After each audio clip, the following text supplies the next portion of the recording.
인생에서 중요한 것은 바른 우선순위를 정하고 사는 것입니다. 한 교수가 수업 시간에 돌멩이와 모래를 가지고 들어왔습니다. 그리고서 한 통을 세워놓고서 그 통에 모래를 붓습니다. 그리고 그 위에 돌멩이를 넣으려고 합니다. 그런데 모래가 가득 차 있어서 돌멩이를 모두 넣을 수가 없었습니다. 근데 이번에는 반대로 그 교수가 통에다가 돌을 먼저 집어넣습니다. 돌멩이를. 그리고 모래를 붓습니다. 그자 모래가 그 돌멩이 그 사이사이로 다 들어가서 그 통에 돌멩이와 모래가 다 들어갈 수 있었습니다.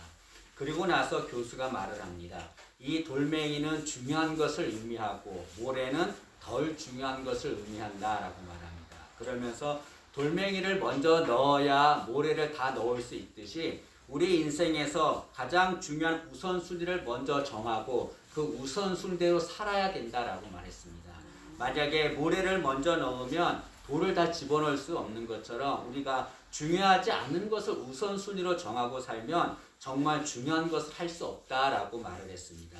이처럼 인생에서 중요한 것은 바른 우선순위를 정하고 그 우선순위대로 사는 거지요.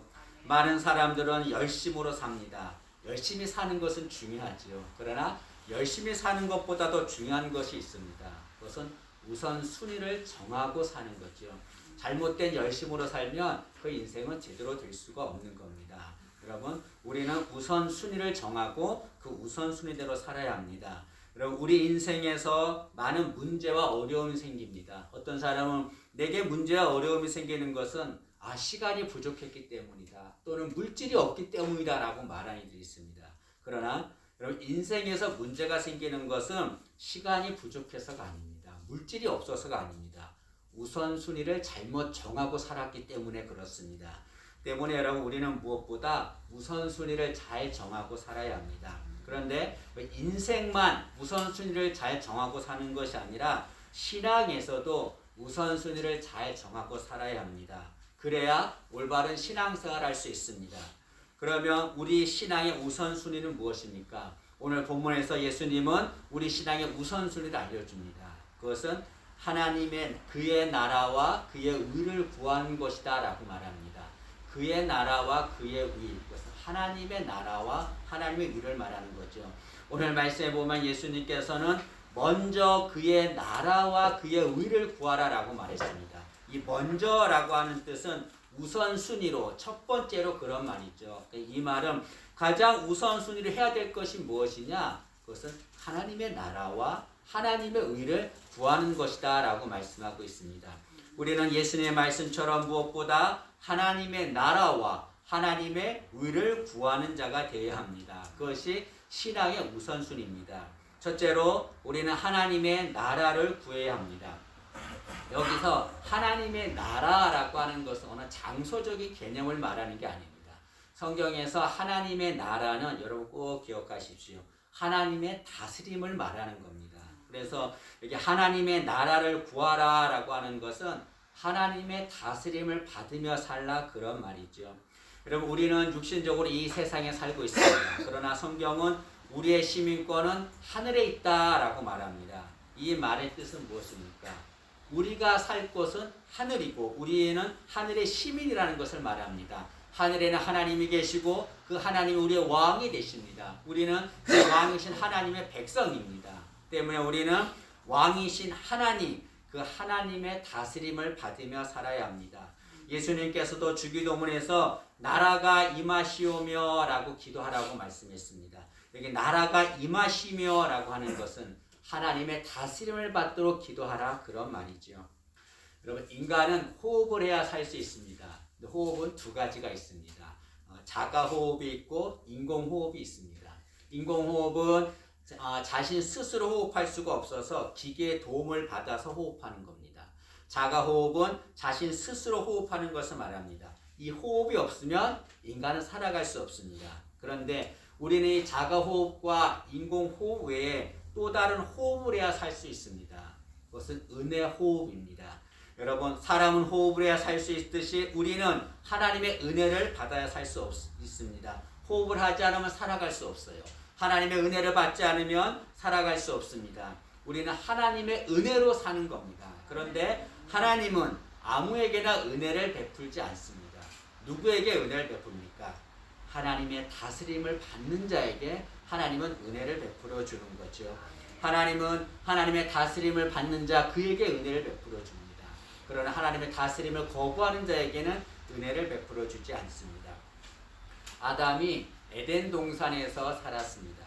에덴 동산에서 하나님의 다스림을 받으며 살았습니다. 그때는 은혜가 충만했지요. 늘 감사가 넘치고 기쁨이 넘쳤습니다.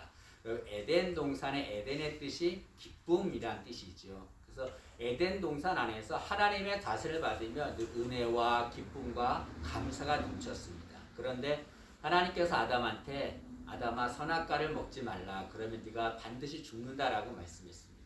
그럼에도 불구하고 아담은 선악과를 먹었습니다. 왜 선악과를 먹었습니까? 하나님의 다스림을 거부한다는 거예요. 이제는 하나님의 다스림 받지 않고 내가 하나님이 되어서 내 뜻대로 살겠다는 거죠. 그 결과 어떻게 했습니까?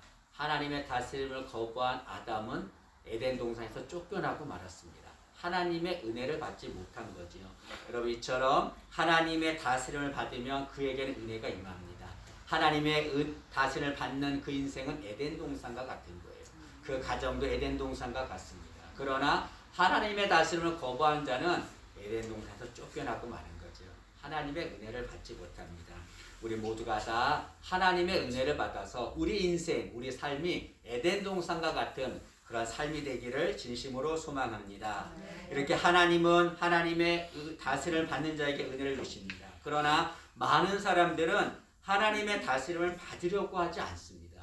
하나님의 다스림을 받지 않고 하나님 외에 다른 신에게 다스림을 받으려고 해요. 그 신의 이름이 뭐냐면 물질입니다. 이런 말이 있습니다. 조물주보다 높은 것이 건물주다라고 하는 말이 있습니다. 여러분, 조물주시 하나님보다 높은 게 건물주예요. 이것은 하나님보다 물질을 더 높이 본다 그런 말이죠.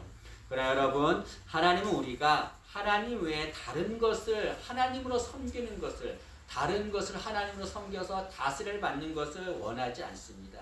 예수님께서 뭐라고 말씀하셨습니까? 우리 읽지 않았지만 6장 24절 말씀을 보시죠.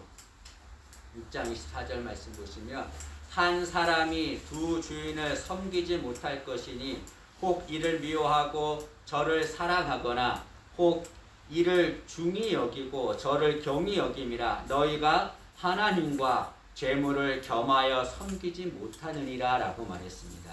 여러분, 우리는 하나님의 다스림만을 받으며 살아야 합니다. 그러나 사람들은 하나님의 다스림을 거부해요. 물질의 다스림을 받으며 살려고 합니다. 그 물질이 자신을 풍족하게 하고 자신을 살려줄 것이라 생각합니다. 하나님은 아니라는 거예요. 너희는 두 주인을 섬겨서는 안 된다라고 말합니다. 이것은 하나님의 다스림만을 받으며 살라 그런 말이죠. 여러분, 우리 모두가 다 먼저 무엇보다 하나님의 나라를 구하는 우리가 되기를 진심으로 소망합니다. 두 번째로 우리는 하나님의 의를 구해야 합니다. 여기 하나님의 의라고 하는 것은 하나님의 뜻이라는 말이죠. 그래서 하나님의 의, 그의 의를 구하라 라고 하는 것은 하나님의 뜻을 따라 살라 그런 말이죠. 예수님께서는 팔복을 말씀하셨습니다. 그 팔복을 말씀하실 때 의에 줄이고 목마른 자가 복이 있다라고 말했습니다. 의에 줄이고 목말라야 된다는 거죠. 줄이고 목마른다는 것은 무엇을 말합니까? 그거 없으면 살 수 없다는 걸 말하는 거예요. 의에 줄이고 목마른 자, 하나님의 뜻에 줄이고 목마른 자, 하나님의 뜻이 아니면 살 수 없습니다 라고 고백하면서 하나님의 뜻을 따라 살라 그런 말이죠. 그런 자가 복이 있다 라고 말씀하고 있습니다. 우리의 우선순위는 하나님의 뜻이어야 합니다. 우리는 하나님의 뜻대로 살아야 합니다. 예수님의 우선순위는 무엇이었습니까? 예수님의 우선순위도 하나님의 뜻대로 사는 것이었습니다. 요한복음 6장 38절에 예수님이 이렇게 말씀하십니다. 내가 하늘에서 내려온 것은 내 뜻을 행하려 함이 아니요 나를 보내신 이의 뜻을 행하려 함이니라. 예수님이 이 세상에 천한 인간의 몸으로 오셨습니다. 그리고 십자가를 지시고 죽임을 당하셨습니다. 처절하게 죽임을 당하셨습니다. 왜 그러셨습니까? 그것이 하나님의 뜻이었기 때문에 그렇습니다. 그래서 예수님은 겟세마네 동산에서 기도하실 때에 십자가가 너무나 고통스러워서 이 잔을 내게서 옮겨달라고 땀방울 핏방울 되도록 혈관 터지도록 그렇게 기도하셨습니다. 그러나 예수님 다시 기도를 고치셨죠. 그러나 나의 원대로 마시고 아버지의 뜻대로 하옵소서. 예수님은 일생 동안 우선순위가 하나님의 뜻이었고 그 뜻대로 사셨습니다. 우리도 예수님처럼 하나님의 뜻대로 사는 자가 되어야 될 줄로 믿습니다. 그러나 많은 사람들은 하나님의 뜻대로 살지 않습니다. 이상하죠. 하나님의 뜻대로 살면 하나님 우리를 선하게 인도하시는데 사람들이 하나님의 뜻대로 살지 않아요. 왜 그럴까요?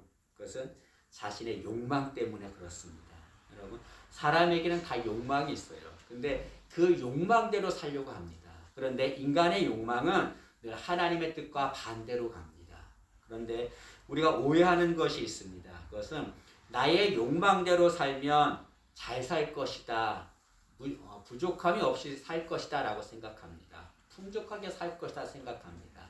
그것은 정말 오해입니다. 여러분, 인간은 무엇 때문에 고통을 당합니까? 자신의 욕망 때문에 고통을 당하는 겁니다. 야고보서 1장 15절 말씀입니다. 욕심이 잉태한 즉 죄를 낳고 죄가 장성한 즉 사망을 낳느니라. 여기 욕심은 인간의 욕망을 말합니다. 이 욕심이 어떻게 됩니까? 죄를 낳게 되고 그것이 사망을 낳게 된다라고 말합니다. 나의 욕망 때문에 그것이 나에게 고통을 주는 겁니다. 여러분, 주님의 뜻이 우리에게 임해야 되는 거죠. 우리가 주님의 뜻을 따라 사는 이유가 무엇입니까? 주님은 우리를 선한 곳으로 인도하세요. 그것이 주님의 뜻입니다. 하나님의 뜻이죠. 그러나 인간은 자신의 욕망대로 삽니다. 자신의 욕망대로 하나님의 뜻과 반대되는 삶을 살아요. 그러면 그것이 나를 잘되게 할 것이라 생각합니다. 천만의 말씀이에요. 그 욕망이 나에게 고통과 아픔을 주게 되는 거죠. 우리는 나의 욕망을 내려놓아야 합니다. 그리고 하나님의 뜻을 마음에 새기고 하나님대로 살아야 될 줄로 믿습니다. 우리 모두가 다 나의 욕망 내려놓고 하나님의 뜻대로 살기를 진심으로 소망합니다. 사도행전 13장 22절에 내가 이새의 아들 다윗을 만나니 내 마음에 맞는 사람이라 내 뜻을 다 이루리라 라고 말씀합니다. 여기 보면 하나님이 다윗을 내 마음에 맞는 사람이다, 내 마음에 꼭 맞는 사람이다라고 칭찬했습니다.